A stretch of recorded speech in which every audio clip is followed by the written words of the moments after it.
മാത്രം, ഞായറാഴ്ചകളിലും കടമുള്ള ദിവസങ്ങളിലും മാത്രം ഒരു സിനഡ് കുർബാന. അത് ഇടവകകളിലാണ്. ആ ഇടവകകളിൽ എവിടെയെങ്കിലും ഒരിടത്ത് ഒരു സിനഡ് കുർബാന ചൊല്ലുന്നതായിരിക്കും. അങ്ങനെയാണ് നമ്മുടെ ഇപ്പോൾ തീരുമാനമെടുക്കുന്നത്. അതായത് ഇതിനകത്ത് ആദ്യം ഉണ്ടായിരുന്ന ഒരു ഫോർമുലയിൽ നിങ്ങളൊരു പക്ഷേ കണ്ടു കാണും. അതിനകത്ത് എല്ലാ പള്ളികളിൽ വന്നായിരുന്നു. അത് നമുക്ക് പ്രായോഗികമായി അത് നടപ്പിലാക്കാൻ ബുദ്ധിമുട്ടായതുകൊണ്ട് നമ്മൾ അതിന് വീണ്ടും ചർച്ചകളിലൂടെ ഇടവകകളിലെ ഒരു ദേവാലയത്തിൽ എന്നുള്ള ഒരു അവസ്ഥയിലേക്ക് നമ്മൾ എത്തി. അത് ബസിലിക്കയുടെ കീഴിൽ 6 സ്റ്റേഷനുകളും സബ് സ്റ്റേഷനുകളും ബസിലിക്കയുടെ കീഴിൽ, അതും 6 പള്ളികൾ തന്നെയാണ്. പക്ഷെ ഒരു പള്ളിയിൽ മാത്രമേ സിനഡ് കുർബാന ഉണ്ടാവും. അതുകൊണ്ട് ഞായറാഴ്ച കുർബാന, അതും ഒരു ഇടവകയിലെ ഒരു പള്ളിയിൽ. സാധാരണ സാധിക്കുന്ന സ്ഥലങ്ങളിലൊക്കെ ഇടവക പള്ളി തന്നെ ആയിരിക്കും, ഇല്ലെങ്കിൽ അടുത്ത പള്ളിയിൽ ഏതെങ്കിലും ആയിരിക്കും. അവിടുത്തെ സാഹചര്യം അനുസരിച്ച് ഉപാധികളോടെ നടപ്പാക്കും. സംശയമാണ്.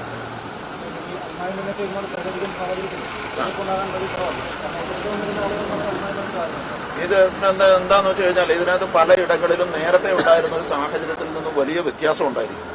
ആ സാഹചര്യത്തിലെ വ്യത്യാസം എന്ന് പറയുന്നത് ഈ ഇടവകകളിലെല്ലാം കേസുകൾ കൊടുത്തതും പല ഇടവകകളിലും പരസ്പരം വിശ്വാസികൾ തമ്മിൽ ക്രിമിനൽ കേസുകൾ വരെ ഉണ്ട്. പല സംഘടനകളുണ്ട്, അങ്ങനെ പല ക്രിമിനൽ കേസുകളുണ്ട്. അപ്പൊ അതുകൊണ്ട് ഇടവകകളിലെ സാഹചര്യങ്ങൾ ഓരോന്നായി ഇപ്പൊ നമ്മൾ ഒരു സംഘർഷത്തിലൂടെ ഇത് പരിഹരിക്കുക എന്നുള്ളത് നമ്മുടെ ഒരു ഉദ്ദേശമല്ല. അപ്പൊ അത് ബിഷപ്പുമാർക്കും ഇപ്പൊ കാര്യങ്ങൾ മനസ്സിലായിട്ടുണ്ട്. ഇത് വൈദികരുടെ ഒരു പ്രശ്നമല്ല, ഇതിപ്പോ വിശ്വാസികളുടെ പ്രശ്നമാണ്, ഞങ്ങളുടെ പ്രശ്നമാണ്. അപ്പൊ അതുകൊണ്ട് ഞങ്ങൾ ഇത് ചർച്ചകളിലൂടെ പരിഹരിക്കുക എന്നുള്ളതാണ്. അപ്പൊ സംഘർഷത്തിലൂടെ ഇനി ഒരു അടിയുണ്ടാക്കി ഇത് പരിഹരിക്കുക എന്നുള്ളൊരു ഉദ്ദേശമില്ല. ഇന്നലെ തന്നെ വന്നു കഴിഞ്ഞല്ലോ, അതേ തന്നെ നിൽക്കാം. അതെ, വീഡിയോ പഴയതാണെന്ന് നമുക്ക് ഉറപ്പ് തന്നിരിക്കുന്നു. ആ വീഡിയോയുടെ പുറത്ത് ഇനി ചർച്ച ചെയ്യേണ്ടതില്ല. കാരണം വീഡിയോയ്ക്ക് ശേഷം ഇറങ്ങിയതാണ് ഈ സമവായ നിർദ്ദേശം. അംഗീകരിക്കുന്നു. അത് മേഖല ആർച്ച് ബിഷപ്പ് ഇന്ന് നേരിട്ട് അത് ഞങ്ങളോട് പറഞ്ഞു. പുതിയതായിട്ടൊന്നുമില്ല, സർക്കുലറിലുള്ള കാര്യങ്ങൾ തന്നെയാണ്. പക്ഷെ സർക്കുലറിന് പുറത്ത് ചില ഉപാധികൾ ഞങ്ങൾ പരസ്പരം സമവായത്തിലൂടെ ഞങ്ങൾ തമ്മിൽ സംസാരിച്ച് ചില ഉപാധികളിൽ എത്തിയിട്ടുണ്ട്. ആ ഉപാധികളിലൂടെ സമാധാനപരമായി നടപ്പാക്കുമെന്നുള്ളതാണ്. താൽക്കാലികം സാധാരണ ഇതിൽ ആദ്യം വന്നതിൽ ഓഗസ്റ്റ് സിനഡ് വരെ ഒന്നുണ്ടായിരുന്നു. പക്ഷെ ഇത് പെർമനന്റ് സിറ്റുവേഷൻ ആണ്. ഇനി ഇതിൽ മാറ്റം വരുത്തണമെങ്കിൽ എറണാകുളം അതിരൂപതയിലെ കാനോനിക സമിതികൾ ചർച്ച ചെയ്ത് റിക്വസ്റ്റ് ചെയ്യണം. അല്ലാതെ ഇവർക്ക് നേരിട്ട് മാറ്റം വരുത്താൻ പറ്റും.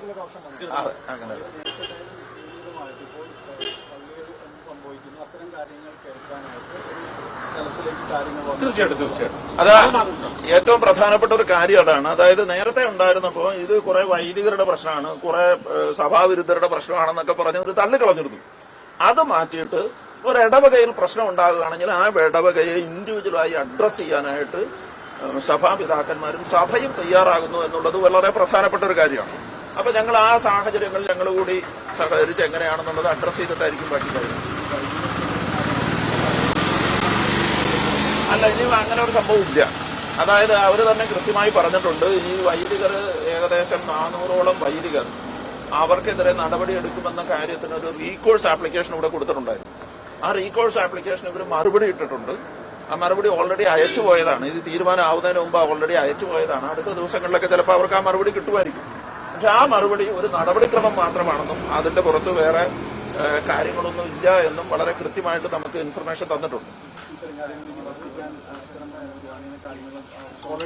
ഇത് വത്തിക്കാന്റെ അനുമതിയോട് കൂടിയാണ് ഈ സമവായ നിർദ്ദേശം പുറത്താക്കിയേക്കുന്നത് കേട്ടോ. ഇനി അതിനകത്ത് ഇനി വേറൊരു അനുമതിയുടെ ആവശ്യമില്ല. ഈ സമവായ നിർദ്ദേശത്തിന് ഇവർ ഇന്നലെ സംസാരിച്ച അവസാനം വത്തിക്കാനിലേക്ക് അയച്ചു. വത്തിക്കാനിൽ നിന്ന് പെർമിഷൻ മേടിച്ച് എല്ലാ കാര്യങ്ങളും തീർത്തതിന് ശേഷമാണ് ഇത് പബ്ലിഷ് ചെയ്തത്. വൈദികർക്ക് നടപടി എന്നതിനെ കുറിച്ച് നിങ്ങൾ ചിന്തിക്കുമ്പോൾ അതിലൊരു ക്ലാരിറ്റി ഉണ്ട്. അതായത് ഒരിടവകയിൽ വൈദികൻ ഈ സിനഡ് കുർബാന ചെല്ലാൻ, അത് ഷെഡ്യൂൾഡ് മാസമല്ലാത്ത കുർബാന ചെല്ലാൻ ഒരു ടൈം മാനിച്ചാൽ അവിടെ ഇടവക സമൂഹം അതിനെ എതിർത്താൽ അച്ഛന് കുർബാന ചെല്ലണ്ട, അച്ഛൻ അത് കൂട്ടി ചെയ്താൽ മതി. അച്ഛന്റെ ഭാഗം സേഫ്. അൽമായ മുന്നേറ്റത്തിന്റെ ഒരു നിലപാടനുസരിച്ച് ഇതൊരു സ്പെഷ്യൽ കുർബാനയാണ്. സിനഡ് കുർബാന എന്ന് പറയുന്ന ഒരു സ്പെഷ്യൽ കുർബാനയാണ്. അപ്പൊ അതുകൊണ്ട് സാധാരണഗതിയിൽ എല്ലാ പള്ളികളിലുമുള്ള ഷെഡ്യൂൾഡ് മാസം ആയിരിക്കില്ല സിനഡ് കുർബാന. അതിന് പകരം വേറൊരു ടൈം സ്ലോട്ട് കണ്ടെത്തുന്നതായിരിക്കും. ആ ടൈം സ്ലോട്ടിലായിരിക്കും സിനഡ് കുർബാന അർപ്പിക്കുക. വികാരിച്ച് തന്നെ ആവണമെന്നുമില്ല. എങ്ങനെയാണെന്ന് വെച്ചാൽ അത് ആ ഇടവകയുടെ സൗകര്യം അനുസരിച്ച് ചെയ്യുന്നതായിരിക്കും.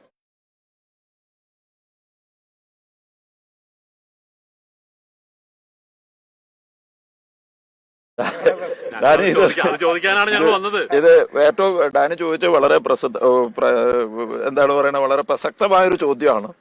പക്ഷെ എന്ത് ചെയ്യാനാണ്, നമുക്കിവിടെ അങ്ങനെ പറ്റിയെന്നാണ് പറയണത്. ഇപ്പൊ ഞങ്ങള് ആ വീഡിയോ വന്നത് കൊണ്ടാണ് ഇപ്പൊ വീണ്ടും ഞങ്ങൾ ഇവിടെ ചർച്ചയ്ക്ക് വരേണ്ടി വന്നത്. കാരണം മേജർ ആർച്ച് ബിഷപ്പ് ചോദിക്കണം, ഞാൻ തന്നെ ഒപ്പിട്ടതല്ലേ, പിന്നെ നിങ്ങൾ എന്തിനാ സംശയിക്കണമെന്നാണ്. പക്ഷെ ഇത് ഈ ഒപ്പിട്ട സർക്കുലർ പുറത്തിറക്കിയതിന് ശേഷം മറ്റൊരു വീഡിയോ വരുന്നു. അപ്പൊ ആ വീഡിയോയിൽ വേറെ തരത്തിൽ പറയപ്പെടുന്നു. അപ്പൊ ഇതുകൊണ്ടാണ് ഈ കൺഫ്യൂഷൻ മുഴുവനും ഉണ്ടായത്. കുറച്ചു പേർക്ക് ആർക്കെങ്കിലും അങ്ങനെ താല്പര്യം ഉണ്ടാകാം. ഇല്ലെങ്കിൽ യഥാർത്ഥത്തിൽ പറഞ്ഞാൽ ഇന്നലെ ഇറങ്ങിയ വീഡിയോ ഈ സമവായ നിർദ്ദേശങ്ങളെ പ്രോത്സാഹിപ്പിച്ചുകൊണ്ടുള്ള ഒരു വീഡിയോ ആണ് മേജർ ആർച്ച് ബിഷപ്പ് ഇറക്കേണ്ടിയിരുന്നത്. പക്ഷെ അൺഫോർച്ചുനേറ്റ്ലി അങ്ങനെയല്ല വന്നത്. നേരത്തെ പിടിച്ചു വെച്ചൊരു വീഡിയോ ആ സമയത്ത് പുറത്തു വിട്ടു. അതിന്റെ ഉള്ളിലെ കാര്യങ്ങൾ, ഉള്ളുകള്ളികൾ എന്താണെന്നുള്ളതൊക്കെ സഭയിലെ ആളുകൾ തീരുമാനിക്കട്ടെ എന്നാണ് എനിക്ക് പറയാറുള്ളത്. ഓക്കെ, വീഡിയോ കാലഹരണപ്പെട്ടു. അതിനുശേഷം ഒരു സർക്കുലർ ഇറങ്ങിയപ്പോ വീഡിയോ കാലഹരണപ്പെട്ടു, അത്രേ ഉള്ളൂ. അതെ, പിൻവലിക്കാണെന്ന് അവര് പറയുന്നു. ഓക്കെ.